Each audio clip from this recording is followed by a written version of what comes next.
Dikisahkan pada suatu hari di masa pemerintahan Umar bin Khattab radhiyallahu anhu, di kota Madinah, seorang anak muda sudah bangun pagi-pagi untuk melaksanakan sholat subuh berjamaah di Masjid Nabawi. Sang pemuda yang terkenal soleh dan hatinya senantiasa terpaut dengan masjid. Selepas membersihkan diri dan mengenakan pakaiannya, kemudian beliau berangkat ke masjid. Dalam perjalanannya ke masjid, di tengah jalanan yang gelap dan hawa yang dingin, tanpa disadari pemuda tersebut terjatuh ke dalam genangan air kotor dan berlumpur sehingga pakaiannya menjadi kotor. Karena merasa pakaiannya basah dan kotor, pemuda tersebut segera bangun dari genangan air dan membersihkan diri sekedarnya, kemudian pulang. Sesampainya di rumah, ia kembali membersihkan badannya dan mengganti pakaiannya, lalu berangkat kembali ke masjid. Dalam perjalanan kembali ke Masjid Nabawi, karena jalanan gitu gelap, pemuda itu kembali terjatuh untuk kedua kalinya di tempat yang sama. Kemudian ia bangun untuk membersihkan diri dan pulang kembali. Sesampainya di rumah, sekali lagi, dia mengganti pakaiannya lalu berangkat kembali ke masjid.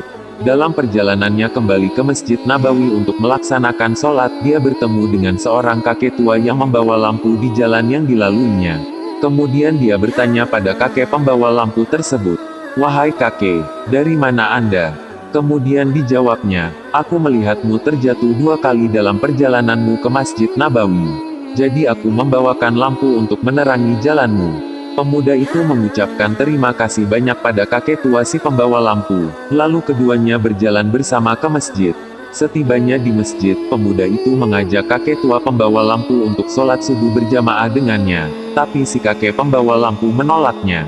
Pemuda soleh itu terus mengajaknya beberapa kali namun jawaban kakek pembawa lampu tersebut sama. Akhirnya pemuda soleh tersebut bertanya mengapa dia tidak mau sholat bersamanya. Kakek si pembawa lampu menjawab, "Aku adalah iblis." Pemuda tersebut terkejut mendengar jawabannya. Iblis lalu melanjutkannya bahwa, "Aku melihatmu berangkat ke Masjid Nabawi, dan akulah yang membuatmu terjatuh."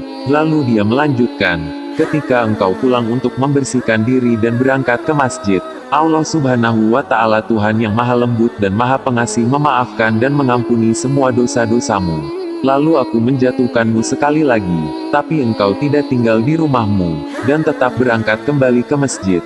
Karena itu, Allah Subhanahu wa Ta'ala Tuhan penguasa alam semesta mengampuni semua dosa keluarga dan orang-orang yang tinggal di rumahmu. Aku khawatir jika aku menjatuhkanmu lagi, Allah Subhanahu wa Ta'ala akan merahmati dan mengampuni dosa-dosa semua anggota penduduk di kampungmu. Jadi aku memastikan engkau wahai pemuda soleh sampai ke Masjid Nabawi tanpa terjatuh.